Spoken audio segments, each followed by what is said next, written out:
സംസ്ഥാനത്തെ സെൻട്രൽ ജയിലുകളിൽ ലഹരി വിരുദ്ധ വേട്ടയായ ഓപ്പറേഷൻ തൂഫാന്റെ ഭാഗമായി പോലീസ് മിന്നൽ പരിശോധന നടത്തി കഞ്ചാവ് പൊതികളും ആയുധങ്ങളും പിടിച്ചെടുത്തു. വ്യാഴാഴ്ച രാത്രി ആരംഭിച്ച ഈ സംയുക്ത പരിശോധന വെള്ളിയാഴ്ച പുലർച്ചെ വരെ നീണ്ടുനിന്നു. ജയിലുകൾ കേന്ദ്രീകരിച്ച് വൻതോതിൽ മയക്കുമരുന്ന് വിതരണം നടക്കുന്നുണ്ടെന്ന രഹസ്യ വിവരത്തിന്റെ അടിസ്ഥാനത്തിലായിരുന്നു ആഭ്യന്തര വകുപ്പിന്റെ ഈ അടിയന്തര നടപടി. കേരളത്തിലെ 4 പ്രധാന സെൻട്രൽ ജയിലുകളിലാണ് ഒരേ സമയം പോലീസും ജയിൽ വകുപ്പും ചേർന്ന് റെയ്ഡ് നടത്തിയത്.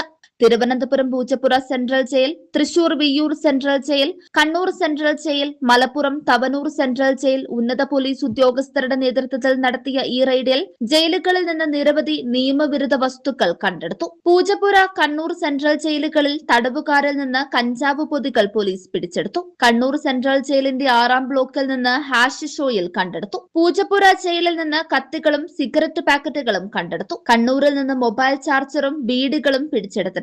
ജയിലിനുള്ളിലേക്ക് ലഹരി വസ്തുക്കൾ എത്തിയ ഉറവിടത്തെക്കുറിച്ച് പോലീസ് നിലവിൽ വിശദമായ അന്വേഷണം ആരംഭിച്ചു. പുറത്തുനിന്ന് ജയിൽ മതിലിന് മുകളിലൂടെ ലഹരി മരുന്ന് എറിഞ്ഞു കൊടുക്കുന്ന സംഘങ്ങൾ സജീവമാണെന്നാണ് പോലീസിന്റെ പ്രാഥമിക നിഗമനം. സംഭവവുമായി ബന്ധപ്പെട്ട് കണ്ണൂർ ജയിൽ സൂപ്രണ്ട് ടൗൺ പോലീസിൽ പരാതി നൽകിയിട്ടുണ്ട്. News desk 99 news Kerala.